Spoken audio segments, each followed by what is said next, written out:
خيركم من تعلم القرآن وعلمه۔ تم میں بہترین شخص وہ ہے جو قرآن سیکھے اور سکھائے۔ الفرقان Study Center ورحمۃ اللہ وبرکاتہ۔ الحمد للہ رب العالمین والعاقبۃ للمتقین وعلی آلہ وصحبہ اجمعین، اما بعد۔ اعوذ باللہ من الشیطان الرجیم، بسم اللہ الرحمن الرحیم۔ وَلَهُنَّ مِثْلُ الَّذِي عَلَيْهِنَّ بِالْمَعْرُوفِ وَلِلرِّجَالِ عَلَيْهِنَّ دَرَجَةٌ۔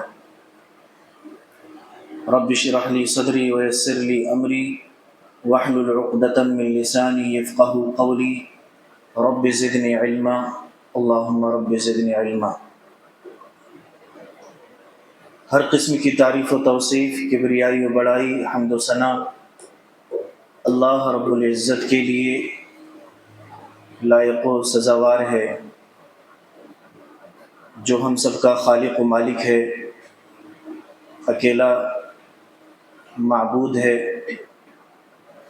جس نے ہم پر انگنت نعمتیں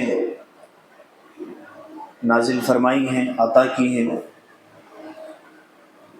اس کے بعد درود و سلام نازل ہوں اللہ تعالیٰ کے بھیجے ہوئے تمام انبیاء کرام پر، خصوصاً آخری نبی جناب محمد الرسول اللہ صلی اللہ علیہ وسلم پر۔ اللہم صلی علی محمد وعلی آل محمد کما صلیت علی ابراہیم وعلی آل ابراہیم انک حمید مجید۔ اللہم بارک علی محمد وعلی آل محمد کما بارکت علی ابراہیم وعلی آل ابراہیم انک حمید مجید۔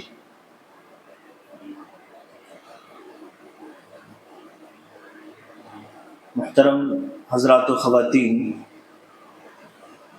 اللہ رب العزت کی ہم پر بہت ساری نعمتیں نازل ہوئی اور اللہ تعالیٰ نے عطا کیا ہے۔ سب سے بڑی نعمت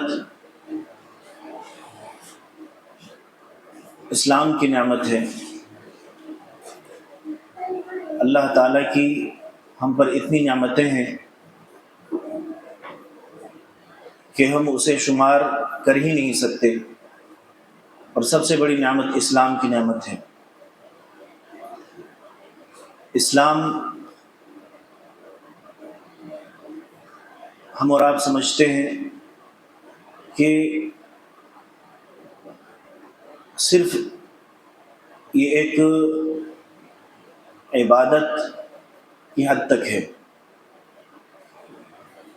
ہم اور آپ اسے اپنی زندگی میں نافذ نہیں کرتے ہیں، اپنے سماج میں نافذ نہیں کرتے ہیں، جبکہ یہ غلط ہے۔ اسلام ایک مکمل نظام کا نام ہے، اسلام ایک مکمل سسٹم کا نام ہے۔ اگر ہمارا اسلام عبادت میں نظر آتا ہے تو ہماری گھریلو زندگی میں بھی اسلام نظر آنا چاہیے۔ اگر نبی اکرم صلی اللہ علیہ وسلم کی سنت ہماری نمازوں میں،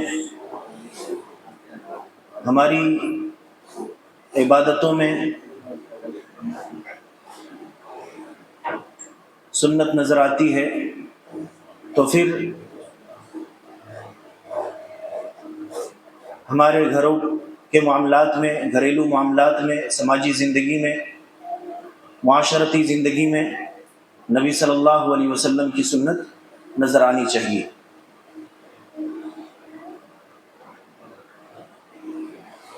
ہفتہ واری دروس کا جو سلسلہ چل رہا تھا،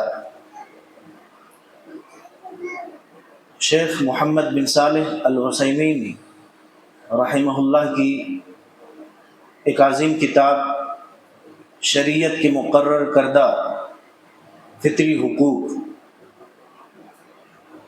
اس میں جتنے بھی حقوق ذکر کیے ہیں شریعت کی طرف سے جو فطری حقوق ہیں، شیخ ابن عثیمین رحمہ اللہ نے اس کا اس میں ذکر کیا ہے۔ آج کے درس میں میاں بیوی کے حقوق الزوجین، شوہر اور بیوی کے حقوق، کیونکہ ہر میاں بیوی یہ چاہتے ہیں کہ اس کی زندگی کامیاب ہو، خوشگوار ہو۔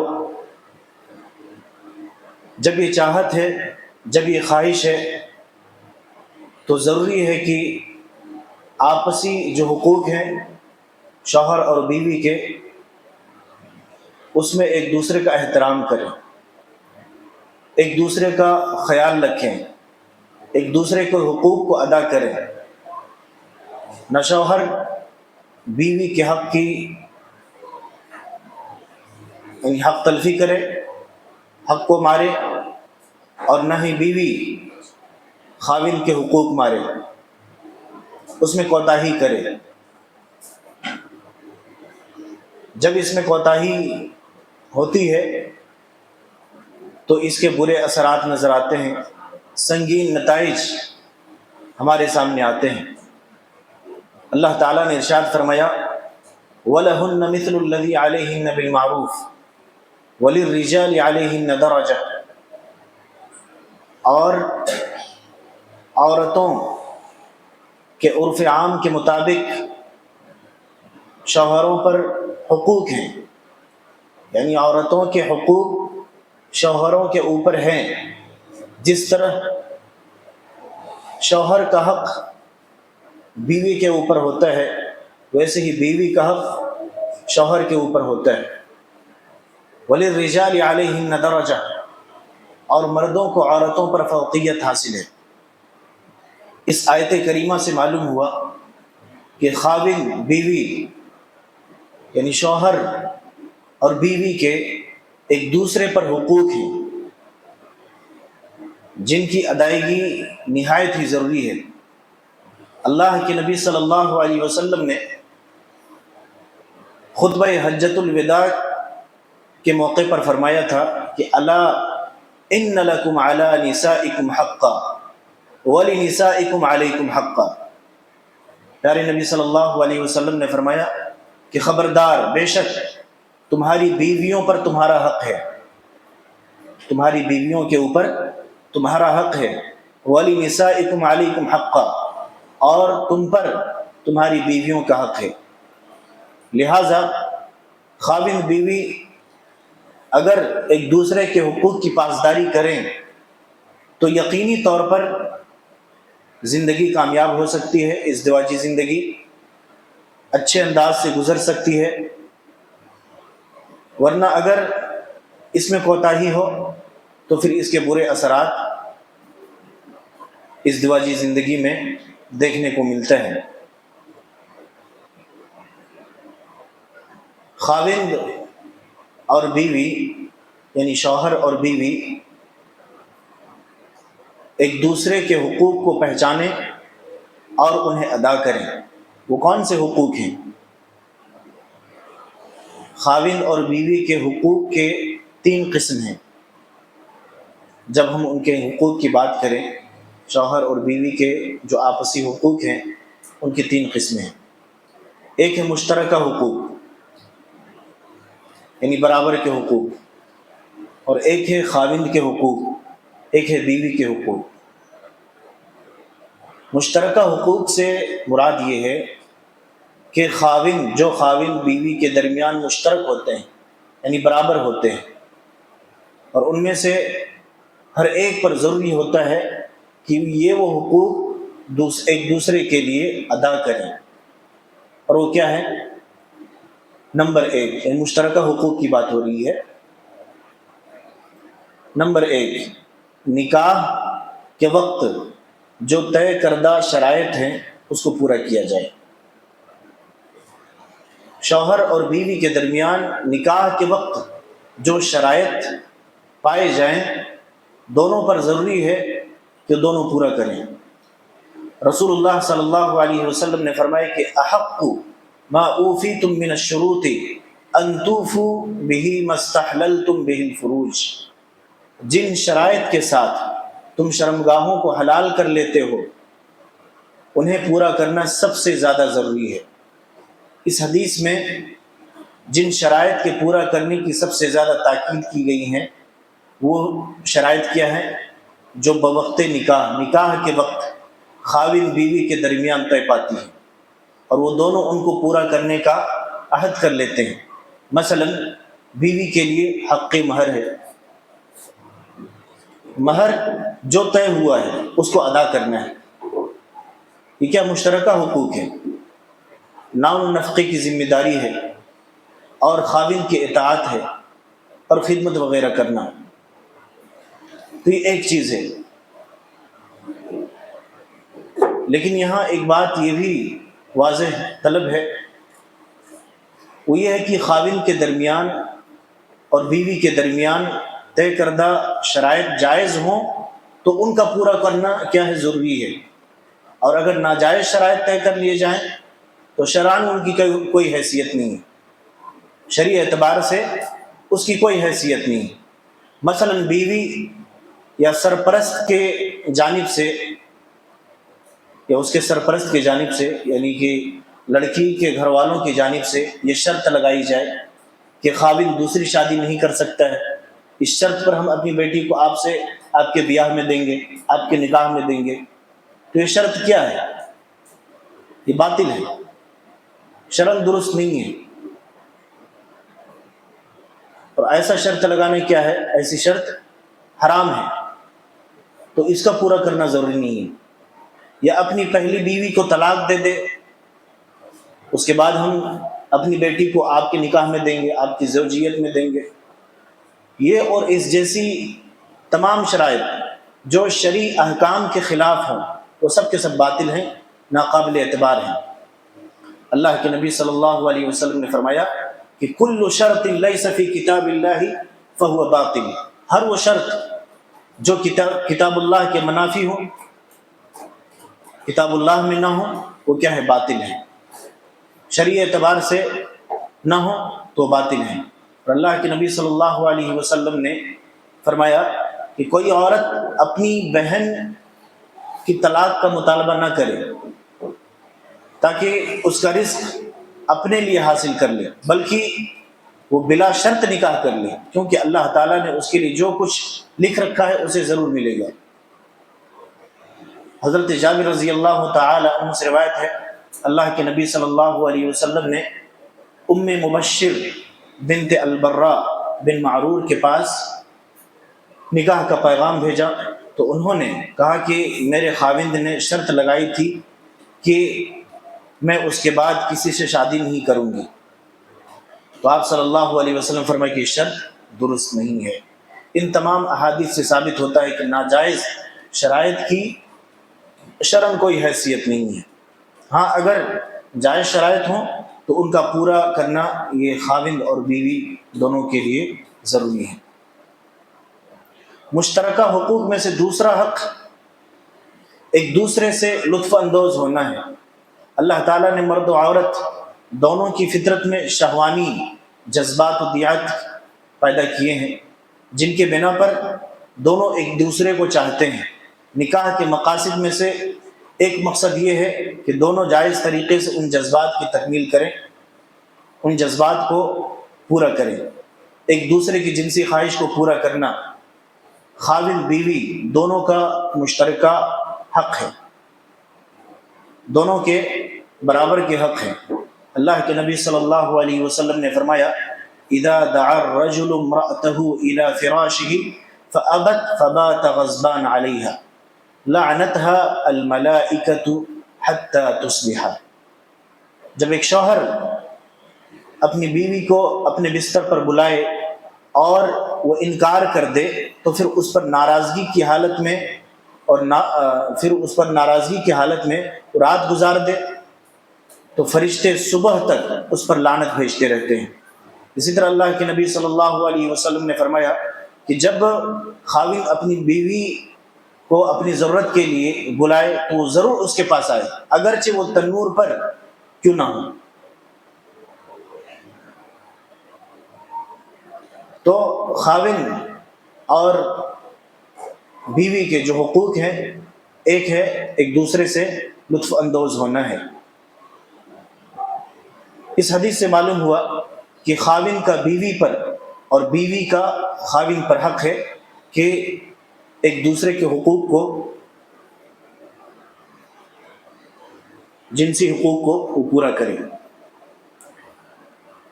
مشترکہ ذمہ داریوں میں سے تیسری ذمہ داری یہ ہے دونوں میں، یعنی میاں اور بیوی کے درمیان، کہ آپس کے ازدواجی تعلقات کو وہ راز میں رکھیں۔ ایسا نہ ہو کہ شوہر اپنی بیوی کے راز کو اپنے دوستوں سے بتلائے، یا پھر بیوی اپنے شوہر کے راز کو اپنی سہیلیوں سے ذکر کرے۔ یہ بہت بڑا گناہ ہے۔ اللہ رب العالمین نے میاں بیوی کو ایک دوسرے کا لباس قرار دیا ہے۔ لباس جب آدمی پہنتا ہے تو اس کی عزت محفوظ ہو جاتی ہے، ویسے ہی میاں بیوی کے جو راز ہیں اس راز کو چھپانا چاہیے، کیونکہ ایک دوسرے کے لیے لباس ہیں دونوں۔ جب آپسی راز کو ایک دوسرے کے اوپر، یعنی اپنے دوستوں کے درمیان، اپنی سہیلیوں کے درمیان ظاہر کر دیں گے تو پھر میاں بیوی کے لباس ہونے کا کوئی مطلب نہیں۔ اللہ رب العالمین نے فرمایا کہ ہن لباس لکم وانتم لباس لہن، وہ تمہارے لیے لباس ہیں اور تم ان کے لیے لباس ہو۔ اس آیت میں اللہ تعالیٰ نے نہایت ہی لطیف استعارہ فرمایا ہے، جس کے کئی مفہوم ہو سکتے ہیں۔ ایک تو یہ کہ جس طرح لباس اور جسم کے درمیان کوئی اور چیز حائل نہیں ہوتی ہے، جب آدمی کپڑا پہنتا ہے، لباس پہنتا ہے، تو کپڑا اور جسم کے درمیان کوئی اور چیز نہیں آتی ہے، حائل نہیں ہوتی ہے، اسی طرح میاں بیوی کا ایک دوسرے سے تعلق ہوتا ہے۔ میاں بیوی کا ایک دوسرے سے تعلق ہوتا ہے۔ دوسرے یہ کہ تم دونوں ایک دوسرے کے رازدار ہو اور رازدان ہو۔ تیسرا معنی یہ بھی ہو سکتا ہے کہ تم ایک دوسرے کی عزت کے شریک ہو، ایک دوسرے کی عزت کے شریک ہو۔ چوتھے یہ کہ تم دونوں ایک دوسرے کے پردہ پوش ہو، یعنی پردہ داری کرتے ہو۔ ہن لباس لکم وانتم لباس لہن کا یہ معنی ہے۔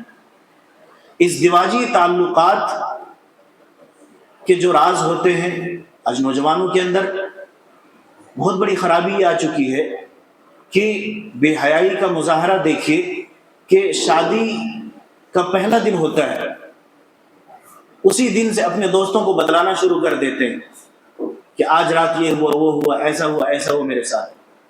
یہ جو راز ہے، اس راز کی حفاظت کرنی چاہیے۔ اس راز کو فاش کرنا اپنے دوستوں کے درمیان یا کسی بھی شخص کے درمیان، کسی بھی شخص سے شیئر کرنا اس راز کو، یہ بہت بڑا گناہ ہے۔ اللہ کے نبی صلی اللہ علیہ وسلم نے فرمایا کہ ان من اشر الناس عند اللہ منزلۃ یوم القیامہ الرجل یفضی الی امرأته وتفضی الیہ ثم ینشر سرها۔ قیامت کے دن اللہ رب العالمین کے نزدیک سب سے برا انسان، برے مرتبہ والا انسان وہ ہوگا جو اپنی بیوی سے لطف اندوز ہوا اور اس کی بیوی لطف اندوز ہوئی، پھر اس نے اپنی بیوی کے رازوں کو ظاہر کر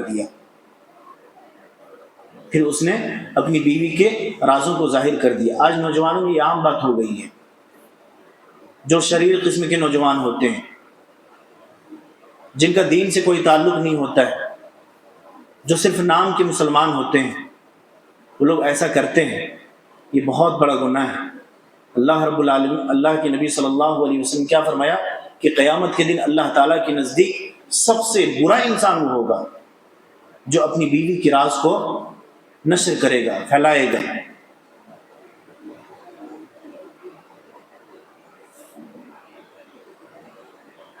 اور مشترکہ حقوق میں سے چوتھا حق حق وراثت ہے، حق وراثت ہے۔ خاوند کے درمیان جو آپسی حقوق ہیں میاں بیوی کے درمیان، اس میں سے ایک حق وراثت ہے۔ اللہ تعالیٰ نے ان کے اس حق کو سورۃ النساء کے اندر بیان فرمایا ہے، وَلَكُمْ نِصْفُ مَا تَرَكَ أَزْوَاجُكُمْ إِن لَّمْ يَكُن لَّهُنَّ وَلَدٌ، اگر تمہاری بیویوں کی اولاد نہ ہو تو ان کے ترکے سے تمہارا نصف حصہ ہے، ان کے ترکے سے تمہارا نصف حصہ ہے۔ اور فرمایا کہ فَإِن كَانَ لَهُنَّ وَلَدٌ فَلَكُمُ الرُّبُعُ مِمَّا تَرَكْنَ مِن بَعْدِ وَصِيَّةٍ يُوصِينَ بِهَا أَوْ دَيْنٍ، اور اگر اولاد ہو پھر چوتھا حصہ ہے، اور یہ تقسیم ترکہ ان کی وصیت کی تکمیل اور ان کا قرض ادا کرنے کے بعد ہوگی۔ یعنی جو مرنے والا جو ترکہ چھوڑ کے گیا ہے، یعنی وراثت میں جو کچھ چھوڑ کے گیا ہے، ان کی جو وصیت ہوگی وصیت پورا کریں گے اور ان کے قرض کی ادائیگی کریں گے، اس کے بعد پھر وراثت کی تقسیم ہوگی۔ اور اگر تمہاری اولاد نہ ہو تو بیویوں کا چوتھا حصہ ہے، اور اگر اولاد ہو تو پھر 8واں حصہ ہے۔ شوہر کا انتقال ہو جائے تو بیوی اگر کوئی اولاد نہ ہو تو پھر چوتھا حصہ ہے، مال کو 4 حصوں میں تقسیم کریں گے، ایک حصہ ان کو دے دیا جائے گا۔ اور اگر اولاد ہو تو پھر بیوی کا 8واں حصہ ہے۔ یہ تقسیم بھی تمہاری وصیت کی تعمیل اور تمہارے قرض کی ادائیگی کے بعد ہوگی۔ تو یہ میاں بیوی کے درمیان یہ مشترکہ حقوق ہیں، یعنی آپس میں دونوں کے ایک دوسرے پر حق ہے، صرف ایک پر نہیں، دونوں کے اوپر۔ اللہ تعالیٰ سے دعا ہے کہ اللہ تعالیٰ ہم سب کو مشترکہ حقوق کی پاسداری کرنے کی توفیق عطا فرمائے۔ مشترکہ حقوق کے بعد اب آئیے دیکھتے ہیں کہ بیوی پر خاوند کے کیا حق ہیں، یا خاوند کے شوہر کے کیا حقوق ہیں۔ نمبر 1، خاوند کی یعنی شوہر کی خدمت کرنا، شوہر کی خدمت کرنا عرف عام اور دستور کے مطابق، عرف کے مطابق۔ ایسا نہ ہو کہ صرف خدمت ہی میں لگی رہی اور دوسرے حقوق جیسے بچوں کی پرورش کی ہے، بچوں کو اچھی تعلیم دینا ہے، ان کی تربیت کرنا ہے، ان حقوق کی پاسداری نہ کرتے ہوئے، ان حقوق کو چھوڑتے ہوئے صرف شوہر کی خدمت پر لگی رہے، ایسا بھی درست نہیں۔ اس لیے کہا جاتا عرف عام کے مطابق، یعنی جتنی ضرورت ہو، ضرورت کے مطابق شوہر کی خدمت کرنا۔ یہ کیا ہے؟ بیوی پر ضروری ہے۔ حضرت حسین بن محسن رضی اللہ تعالی عنہ سے روایت ہے کہ ان کی پھوپھی اللہ کے نبی صلی اللہ علیہ وسلم کی خدمت میں حاضر ہوئی، اور جب وہ اپنی حاجت سے فارغ ہو گئی تو آپ صلی اللہ علیہ وسلم نے ان سے پوچھا کیا تمہارا خاوند موجود ہے؟ حضرت حسین بن محسن کی پھوپھی اللہ کے نبی صلی اللہ علیہ وسلم کے پاس آتی ہے، کسی کام کے غرض سے، کام پورا ہو جاتا ہے، پھر اللہ کے نبی صلی اللہ علیہ وسلم ان کی پھوپھی سے یہ پوچھتے ہیں کیا تمہارا خاوند موجود ہے، زندہ ہے؟ تو انہوں نے کہا کہ جی ہاں۔ آپ صلی اللہ علیہ وسلم نے فرمایا تم اس سے کیسا سلوک کرتی ہو، کیسا برتاؤ کرتی ہو؟ تو اس عورت نے کہا کہ میں ہر طرح سے ان کی خدمت کرتی ہوں سوائے اس کے کہ میں عاجز آ جاؤں، یعنی اپنے بس میں جتنا ہوتا ہے میں اپنے شوہر کی خدمت کرتی ہوں۔ اللہ کے نبی صلی اللہ علیہ وسلم نے فرمایا کہ فانظری این انت منہ، فانظری این انت منہ فانما هو جنتک ونارک، تم اس سے کیسا سلوک کرتی ہو ذرا اس بات کا اچھی طرح جائزہ لے لینا، ذرا اچھی طرح یاد رکھنا، کیونکہ وہی تمہاری جنت ہے اور وہی تمہاری جہنم ہے۔ خاوند کی خدمت کرو گی تو جنت میں جاؤ گی، اور خدمت نہیں کرو گی تو تمہارا ٹھکانہ برا ہوگا، تمہارا ٹھکانہ برا ہوگا۔ اس حدیث کا مفہوم کیا ہے؟ اگر ایک بیوی اپنے شوہر کی خدمت گزار ہو اس کے بدولت وہ جنت میں جائے گی، اور خدمت گزار نہ ہوئی تو پھر وہ جہنم میں جائے گی۔ اس دور کی خواتین، اس امت کے اولین خواتین کے نقش قدم پر اس دور کی خواتین کو چلنا چاہیے، جو اپنے خاوندوں کی خدمت کیا کرتی تھی اور اس سلسلے میں کوئی کوتاہی نہیں کرتی تھی۔ حضرت فاطمہ رضی اللہ تعالی عنہا کون ہیں؟ جنتی عورتوں کی سردار ہیں، جنتی عورتوں کی سردار ہیں، پھر بھی وہ اپنے شوہر حضرت علی رضی اللہ تعالی عنہ کی بڑی خدمت کیا کرتی تھی۔ حضرت فاطمہ رضی اللہ تعالی عنہ کی ہستی کوئی معمولی ہستی ہے، نبی صلی اللہ علیہ وسلم کی بیٹی ہیں، جنتی عورتوں کی سردار ہیں، لیکن پھر بھی وہ اپنے شوہر کی خدمت کیا کرتی تھی۔ سیدۃ نساء اہل الجنہ، جنت کی عورتوں کی سردار ہیں۔ گھر کے کام کاج میں کرتے کرتے تھک جاتی تھی، چکی پیس پیس کر کے ہاتھوں پر چھالے پڑ جاتے تھے۔ ایک مرتبہ چند قیدی اللہ کے نبی صلی اللہ علیہ وسلم کے پاس آئے تو حضرت فاطمہ رضی اللہ تعالی عنہا کو یہ بات معلوم ہوئی، وہ نبی صلی اللہ علیہ وسلم کے گھر آ گئی، اپنے گھر سے، ان کا گھر الگ تھا، شادی ہونے کے بعد نبی صلی اللہ علیہ وسلم کے گھر آ گئی۔ نبی صلی اللہ علیہ وسلم کو نہیں پایا انہوں نے گھر میں، چلی گئی۔ اللہ کے نبی صلی اللہ علیہ وسلم جب اپنے گھر آتے ہیں، حضرت عائشہ رضی اللہ تعالی عنہا بتلاتی ہیں کہ حضرت فاطمہ آئی تھی اور خادم کا سوال کر رہی تھی کہ مجھے بھی غلام چاہیے، خادم چاہیے، کام کر کر کے میں تھک جاتی ہوں۔ اللہ کے نبی صلی اللہ علیہ وسلم خود حضرت فاطمہ کے گھر جاتے ہیں، حضرت علی کے گھر جاتے ہیں، اور حضرت علی رضی اللہ تعالی عنہ کو مخاطب کر کے اللہ کے نبی صلی اللہ علیہ وسلم فرمایا، کیا میں تمہیں وہ چیز نہ بتاؤں جو اس خادم سے بہتر ہے، جس خادم کا تم سوال کرنے آئے تھے، تم نے سوال کیا ہے؟ فرمایا کیوں نہیں، بتلائیے۔ فرمایا کہ جب تم اپنے بستر پر جاؤ تو 34 مرتبہ اللہ اکبر کہو، 33 مرتبہ سبحان اللہ کہو، اور 33 مرتبہ الحمدللہ پڑھ لیا کرو، یہ تمہارے لیے خادم سے بہتر ہے۔ تو بیان کرنے کا مقصد یہ ہے کہ دیکھیے حضرت فاطمہ رضی اللہ تعالی عنہ کس قدر حضرت علی رضی اللہ تعالی عنہ کی خدمت کیا کرتی تھی۔ ہماری خواتین کو ان کی سیرتوں پر چلنا چاہیے۔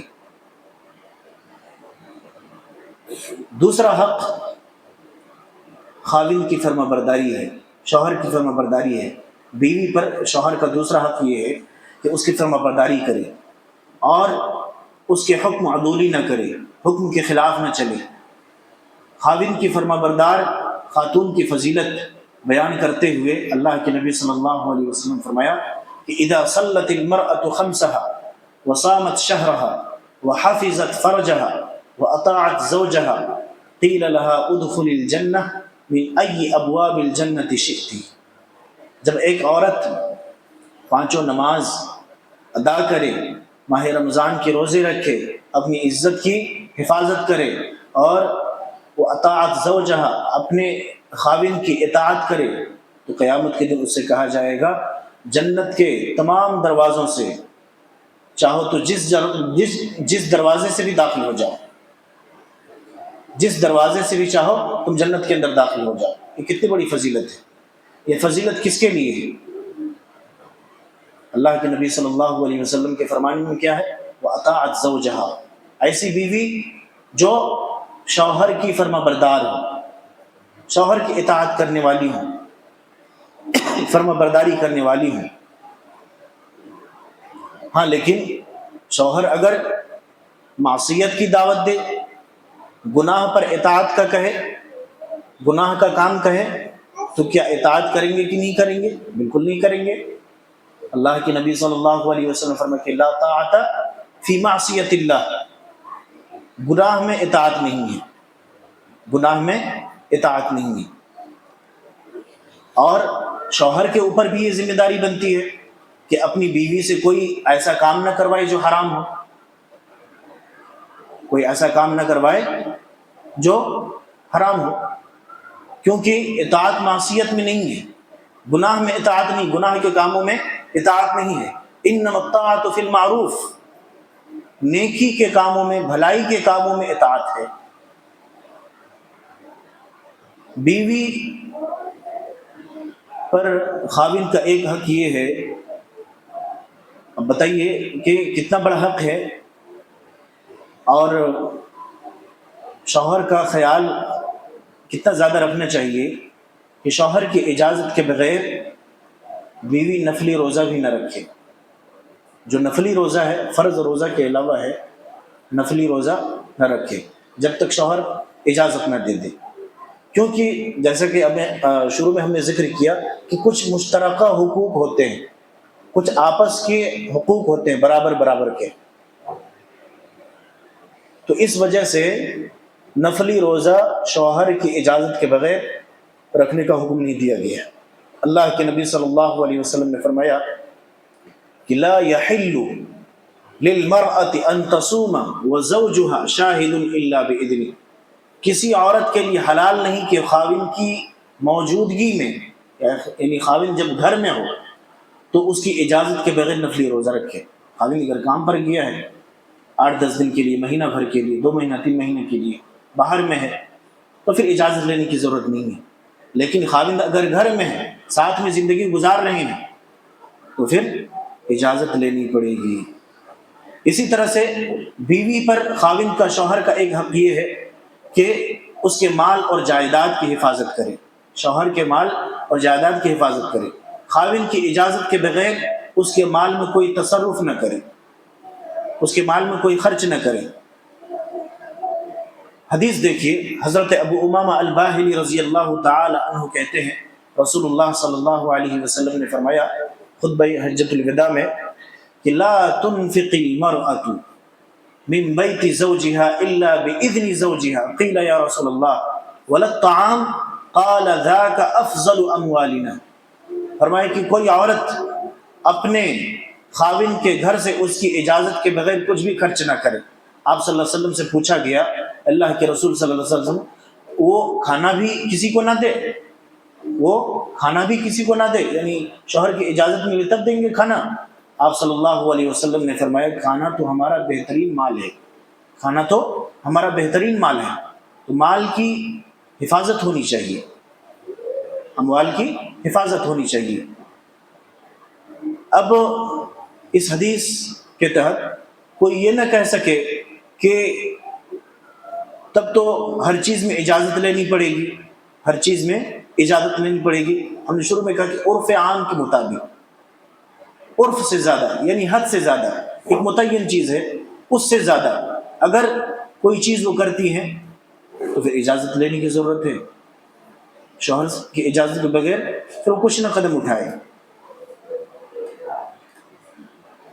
بیوی پر شوہر کا ایک حق یہ ہے کہ خاوند کی اجازت کے بغیر، شوہر کی اجازت کے بغیر گھر میں کسی کو داخل ہونے کی اجازت نہ دے، اپنے گھر میں کسی کو داخل ہونے کی اجازت نہ دے۔ اللہ کے نبی صلی اللہ علیہ وسلم نے فرمایا وَلَا تَأَذَّنْ فِي بَيْتِهِ إِلَّا بِإِذْنِهِ وَلَا تَأَذَّنَ فِي بَيْتِهِ إِلَّا بِإِذْنِهِ، اور وہ خاوند کے گھر میں اس کی اجازت کے بغیر کسی کو داخل ہونے کی اجازت نہ دے۔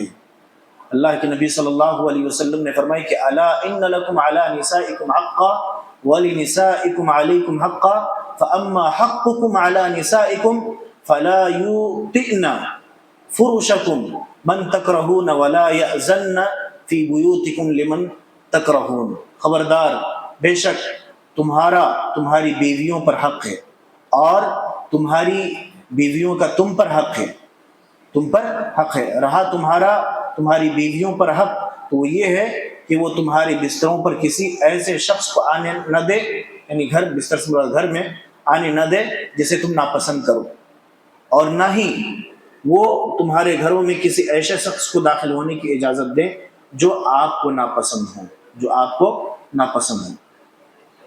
تو یہ چند بنیادی حقوق ہیں، چند بنیادی حقوق ہیں۔ اسی طرح سے اب ہم ذکر کریں گے کہ بیوی پر خاوند کے حقوق۔ ہم نے تو جان لیا کہ شوہر کے حقوق بیوی پر کیا ہے، اب آئیے جانتے ہیں کہ شوہر پر بیوی کے حقوق کیا ہیں۔ آپس میں ایک دوسرے کے حقوق ہیں، ایک ہے مشترکہ حقوق، ایک ہے بیوی کا حق، ایک ہے شوہر کا حق۔ تو بیوی کا سب سے پہلا حق حق مہر ہے، مہر کو ادا کرنا ہے، مہر کو ادا کرنا ہے۔ اللہ رب العالمین نے فرمایا کہ وَآتُوا النِّسَاءَ صَدُقَاتِهِنَّ نِحْلَةً فَإِن طِبْنَ لَكُمْ عَنْ شَيْءٍ مِّنْهُ نَفْسًا فَكُلُوهُ هَنِيئًا مَرِيئًا، اور عورتوں کو ان کے مہر راضی اور خوشی سے دے دو، ان کے مہر راضی اور خوشی سے دے دو۔ ہاں اگر وہ خود اپنی خوشی سے مہر میں کچھ ڈسکاؤنٹ کر دیں، کچھ چھوڑ دیں، تو اسے قبول کر لو، لیکن مہر کیا ہے؟ ایک عورت کا حق ہے اور اسے ادا کرنا ضروری ہے۔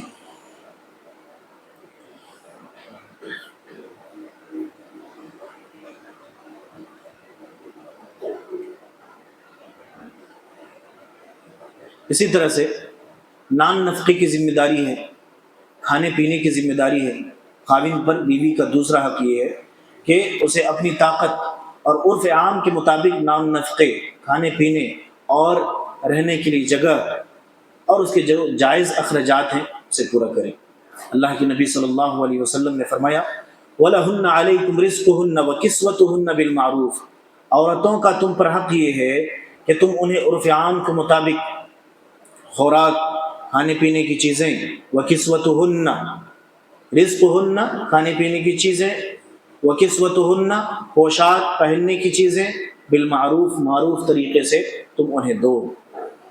حضرت معاویہ القشیری رضی اللہ تعالی عنہ کہتے ہیں کہ میں نے اللہ کے نبی صلی اللہ علیہ وسلم سے پوچھا کہ بیوی کا شوہر پر کیا حق ہے، بیوی کا حق شوہر پر کیا ہے؟ تو آپ صلی اللہ علیہ وسلم نے فرمایا کہ ان تطعمها اذا طعمت، بیوی کا حق شوہر پر یہ ہے کہ جب تم خود کھاؤ تو اس کو بھی کھلاؤ، وتکسوها اذا اکتسیت، جب تم خود پہنو تو اس کو بھی پہناؤ۔ فرمایا کہ ولا تضرب الوجه ولا تقبح ولا تهجر الا في البيت، اور منہ پر نہ مارو، گالی گلوچ نہ کرو، اور اگر اسے چھوڑنا چاہو تو گھر ہی میں چھوڑو، گھر ہی میں چھوڑو۔ ان احادیث مبارکہ سے ثابت ہوا کہ بیوی کا نان و نفقہ، کھانے پینے کا جو معاملہ ہے، پہننے کا جو معاملہ ہے، یہ سب ساری چیزیں جو جائز اخراجات ہیں، کن کے ذمے ہیں؟ شوہر کے ذمے ہیں، شوہر کی ذمہ داری ہے۔ اور ہمیشہ شوہر کو یہ بات یاد رکھنی چاہیے کہ جو کچھ اپنے اہل و عیال پر خرچ کرے گا، اپنے بچوں پر خرچ کرے گا، اور اگر اس میں وہ اپنی نیت درست کر لے، اپنے اہل و عیال میں، اپنی بیوی بچوں پر ایک شوہر، ایک آدمی جو بھی کچھ خرچ کرتا ہے، اپنی نیت کو اگر درست کر لے اخلاص کے ساتھ، تو اللہ تعالیٰ سے اجر و ثواب کا وہ طلبگار ہوتا ہے۔ اس کا ہر چھوٹا بڑا خرچ اس کے لیے صدقہ بن جاتا ہے۔ یہ کتنی عظیم نیکی ہے۔ اللہ کے نبی صلی اللہ علیہ وسلم فرماتے ہیں، حضرت سعد بن ابی وقاص رضی اللہ تعالی عنہ سے روایت ہے کہ تو جو بھی خرچ کرے گا اس پر تجھے اجر دیا جائے گا۔ وَإِنَّكَ لَن تُنْفِقْ نَفَقَةً تَبْتَغِي بِهَا وَجْهَ اللَّهِ إِلَّا أُجِرْتَ عَلَيْهَا حَتَّى مَا تَعْجَلُ فِي امْرَأَتِكَ، تم جو کچھ بھی اللہ تعالیٰ کی راہ میں خرچ کرو گے تم کو اجر دیا جائے گا، بشرطے کہ تو اللہ تعالیٰ کی رضا کی خاطر تم خرچ کرو، اس کا تم طلبگار ہو، تمہاری نیت خالص ہو، حتیٰ کہ جو لقمہ تم اپنی بیوی کے منہ میں ڈالو تو اس پر بھی تجھے اجر دیا جائے گا، اس پر بھی تجھے اجر دیا جائے گا۔ تو نان نفقہ یہ بہت بڑی ذمہ داری ہے، کھانے پینے کی چیزیں ہیں، اور پوشاک وغیرہ، لباس وغیرہ اور جو جائز اخراجات ہیں، اس حدیث پر غور کیجئے۔ اللہ کے نبی صلی اللہ علیہ وسلم فرمایا کہ وَلَا تَضْرِبِ الْوَجْهَ، تم بیوی کے چہرے پر نہ مارو۔ ہمارے معاشرے میں بیوی کو مارنا یہ مردانگی کی علامت سمجھی جاتی ہے۔ کچھ لوگ ایسا ہوتے ہیں کہ ہر وقت اپنی بیوی کے اوپر چڑھ کر کے رہیں گے اور اس کو مردانگی سمجھتے ہیں، اپنی طاقت سمجھتے ہیں کہ ہم بہت پاورفل شوہر ہیں۔ ایسا غلط ہے۔ اس دنیا کے اندر سب سے بہترین شوہر کون تھے؟ اللہ کے نبی صلی اللہ علیہ وسلم تھے۔ آپ صلی اللہ علیہ وسلم ہمارے لیے آئیڈیل ہیں، ہمارے لیے اسوہ ہیں، ہمارے لیے نمونہ ہیں۔ آپ صلی اللہ علیہ وسلم نے اپنی بیویوں پر کبھی ہاتھ نہیں اٹھایا، بلکہ اس سے منع فرمایا، فرمایا کہ وَلَا تَضْرِبِ الْوَجْهَ وَلَا تُقَبِّحْ، اور گالی گلوچ نہ کرو، برا بھلا نہ کہو، برا بھلا نہ کہو۔ تو بیوی کے حقوق میں سے ایک حق یہ ہے۔ خاوند پر بیوی کا ایک حق یہ ہے کہ اس کے ساتھ اچھے طریقے سے زندگی گزاری جائے۔ فرمایا کہ اللہ رب العالمین وَعَاشِرُوهُنَّ بِالْمَعْرُوفِ فَإِن كَرِهْتُمُوهُنَّ فَعَسَىٰ أَن تَكْرَهُوا شَيْئًا وَيَجْعَلَ اللَّهُ فِيهِ خَيْرًا كَثِيرًا، تم ان کے ساتھ یعنی اپنی بیوی کے ساتھ، اپنی بیویوں کے ساتھ بھلے طریقے سے زندگی بسر کرو، اچھے طریقے سے زندگی بسر کرو۔ اگر وہ تمہیں ناپسند ہو تو ہو سکتا ہے کوئی چیز تمہیں ناگوار ہو، مگر اللہ تعالیٰ نے اس میں بہت ساری بھلائی رکھ دی ہو سکتا ہے اس میں بہت ساری بھلائی ہوں۔ اللہ کے نبی صلی اللہ علیہ وسلم کا ایک فرمان ہے، آپ صلی اللہ علیہ وسلم نے فرمایا کہ استوصوا بالنساء، تم عورتوں کے متعلق اچھے سلوک کی میری وصیت کو قبول کرو۔ یعنی اللہ کے نبی صلی اللہ علیہ وسلم نے جو عورتوں کے بارے میں اپنی امت کو وصیتوں سے نوازا ہے، اس میں سے ایک وصیت کیا ہے فَإِنَّ الْمَرْأَةَ خُلِقَتْ مِنْ ضِلْعٍ، آپ صلی اللہ علیہ وسلم نے فرمایا کہ عورت پسلی سے پیدا کی گئی ہے، عورت پسلی سے پیدا کی گئی ہے۔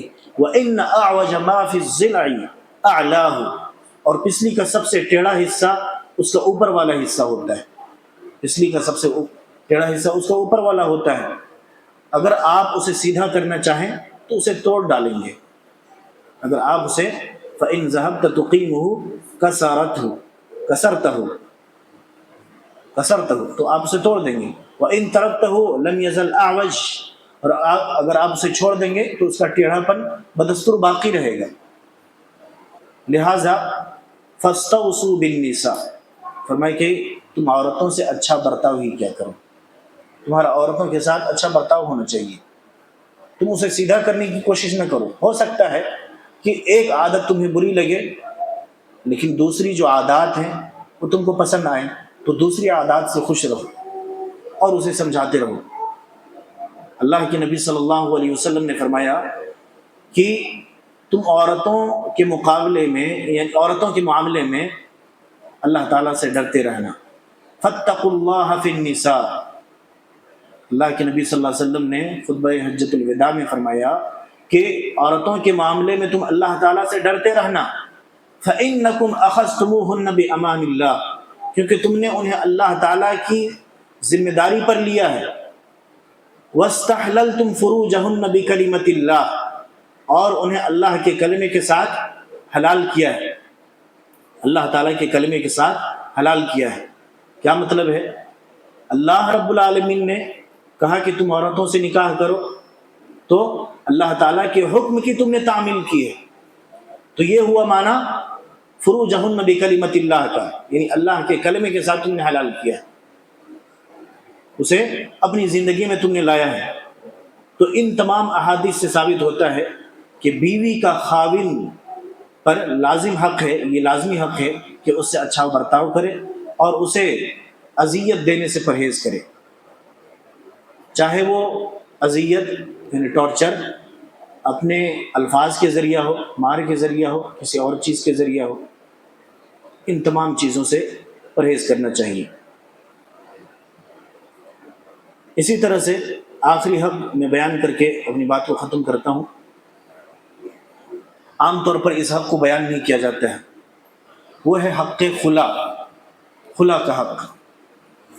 بیوی کے حقوق میں سے ایک حق یہ ہے شوہر پر کہ اگر کسی شرعی عذر کے بنا پر، شرعی وجہ سے بیوی خاوند کے ساتھ رہنا نہ چاہیں تو وہ پورا حق مہر یا اس کا کچھ حصہ خاوند کو واپس کر کے اس سے طلاق لے سکتی ہے. شرعی عذر کیا ہے؟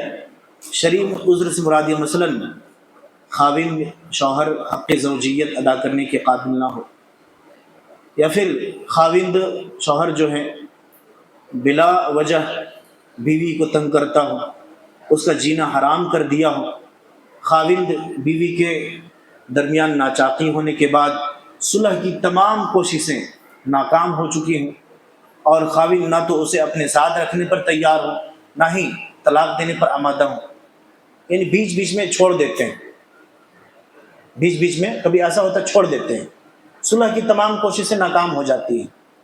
تو شریعت نے یہاں پر عورت کو حق دیا ہے، بیوی کو حق دیا ہے، وہ ہے خلا کا حق، یعنی طلاق کا مطالبہ کرنا.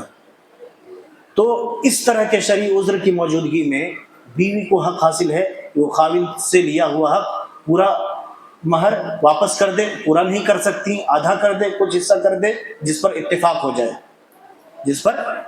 ہو جائے اور اس سے طلاق لے لے. اللہ تعالیٰ نے فرمایا فَإِنْ خِفْتُمْ أَلَّا يُقِيمَ حُدُودَ اللَّهِ فَلَا جُنَاحَ عَلَيْهِمَا فِي مَا افْتَدَتْ بِهِ. ہاں، اگر تمہیں اس بات کا خوف ہو کہ وہ دونوں اللہ تعالیٰ کی حدود کی پابندی نہ کر سکیں گے تو پھر عورت اگر کچھ دے دلا کر چھٹکارا پا جاتی ہیں، یعنی طلاق لے لیتی ہیں، اس شوہر سے چھٹکارا پا جاتی ہیں، تو اس پر کوئی گناہ نہیں، کوئی حرج نہیں ہے. اس پر حدیثیں بھی ہیں. حضرت ثابت بن قیس رضی اللہ تعالی عنہ کا قصہ بہت معروف ہے، مشہور ہے. حضرت ابن عباس رضی اللہ تعالی عنہ سے روایت ہے کہ حضرت ثابت بن قیس رضی اللہ تعالی عنہ کی بیوی اللہ کے نبی صلی اللہ علیہ وسلم کے پاس آئی اور انہوں نے اپنے خاوند کی شکایت کی، حضرت ثابت بن قیس کی شکایت کی. تو اللہ کے نبی صلی اللہ علیہ وسلم نے فرمایا کیا تم اس کا باغ اسے واپس کر دو گی، یعنی جو مہر میں باغ دیا تھا واپس کر دو گی؟ تو اس عورت نے کہا، ان کی بیوی نے، کہ جی ہاں واپس کر دیں گے. تو آپ صلی اللہ علیہ وسلم نے حضرت ثابت کو فرمایا کہ اپنا باغ واپس لے لو اور اسے طلاق دے دو. اور بہت ساری وجوہات رہی ہوں گی، صرف ڈائریکٹ اللہ کے نبی نے فیصلہ نہیں فرمایا.